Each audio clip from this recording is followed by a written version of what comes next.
Nung una po na na-invite ako sa ganitong negosyo, sabi ko hindi ko tuloy niya, ang layo. And sabi ko, misis ko na lang ang kailangan. And nagustuhan ng misis ko, sabi ko, sige, tuloy mo na lang. Susunduin na lang kita. Ang ginagawa ko, hinahatid sundo ko siya sa mga seminars, sa mga trainings. Kaso lang, kakasundo ko, kakapakinig ko ng mga seminar at orientation. Grabe, nabuang ako. Sabi ko sa sarili ko, dito mababago yung buhay ko. Dito, magkakakotse ako. Dito, lahat ng pangarap ko makukuha. Pagsali ko po sa AIM Global, nagulat ako. Kala ko ganun kadali. Kala ko ganun kasimple. Kala ko lahat ng ibitahin ko sasali. And napakaswerte ko po. Ang dami kong kaibigang inimbita. Walang sumali. Sabi sa akin, ikaw na lang mauna.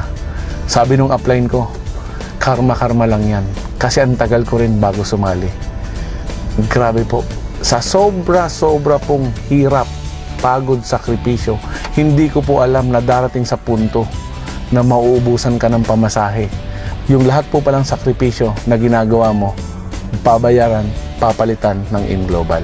After 1 year na paghihirap, pagpapagod, nabigyan po ako ng bagong Honda Civic kulay black.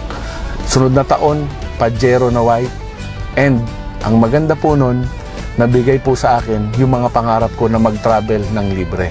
Pumunta ng Hong Kong, Singapore, Thailand, Malaysia, Asian Cruise, libre po lahat ng AIM Global.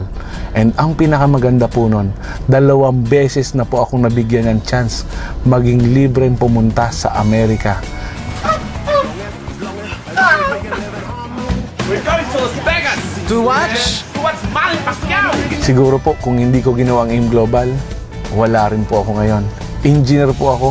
Yung tatrabahuhin ko ng 100 taon as engineer, sa 5 taon lang po binigay na sa akin ng AIM Global. After 5 years, hindi ko po pinangarap. Eto, mainit-init pa, H2 Hammer, na ilan lang po ang meron sa Pilipinas.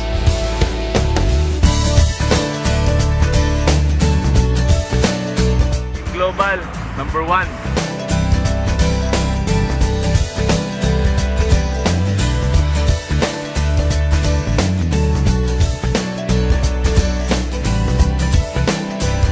Grabe po talaga ang AIM Global.